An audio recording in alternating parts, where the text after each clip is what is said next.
विधानसभा सरीखे जैसे कॉम्बिनेशन के जरिए वोटिंग का पैटर्न या वोटर निकल रहे हैं और वोट दे रहे हैं।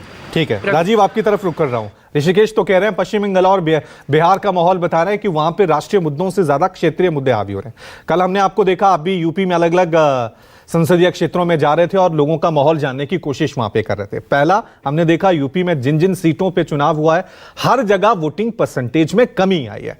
दूसरा मेरा सवाल कि किन मुद्दों को लेकर लोग अभी वोट कर रहे हैं, आपने क्या जाना, क्या पाया, और ये वोटिंग परसेंटेज में गिरावट आई है, इसके क्या मायने निकाले राजीव?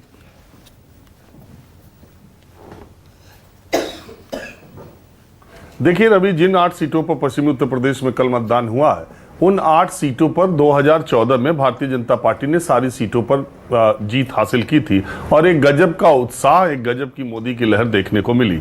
और इन 8 सीटों में पीलीभीत को छोड़ दे तो बाकी 7 सीटें ऐसी हैं जहां 30 से 50% अल्पसंख्यकों का यानी मुस्लिम मतदाताओं का क्षेत्र है।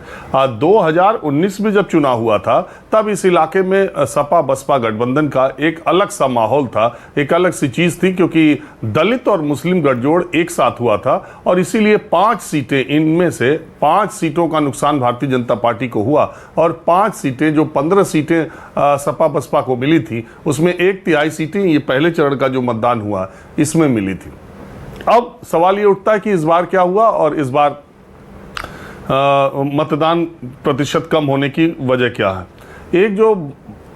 एक वजह जो दिखी वो एक तो मौसम, गेहूं की कटाई और गन्ना की बुआई का, किसानों के, पश्चिमी उत्तर प्रदेश के किसानों का सबसे व्यस्ततम समय यही होता है। दूसरा ये था, जो मेरे देखने में दिखा कि इन 8 सीटों में एक ही सीट बिजनौर की ऐसी थी जहां आरएलडी का उम्मीदवार लड़ रहा था, बाकी जगह भारतीय जनता पार्टी का कैंडिडेट था।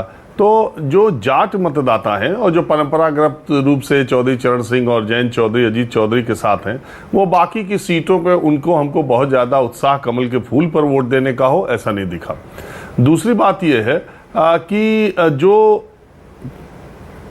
हिंदू मतदाताओं की अगर बात की जाए, उसमें सीट दर सीट इसका असर देखने को मिला। जैसे मुजफ्फरनगर में शुरुआती 2 बजे तक मैंने देखा कि क्षत्रियों का जो बेल्ट है उसमें वोटिंग परसेंटेज बहुत कम था।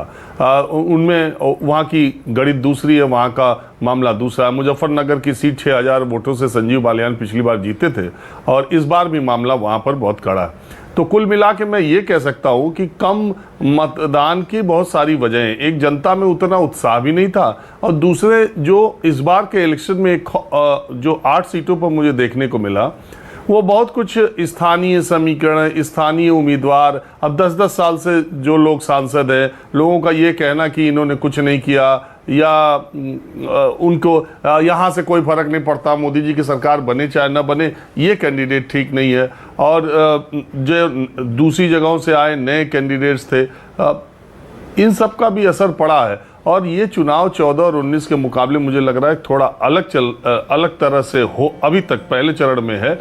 और एक इम्पॉर्टेंट बात और है, मेरे को लगता है कि न 2014 दोहराया जाएगा और न 2019। इस बार के नतीजे कुछ अलग होंगे, जो न 19 की तरह 5-3 का मुकाबला होगा और न 2014 की तरह 8-0 का होगा।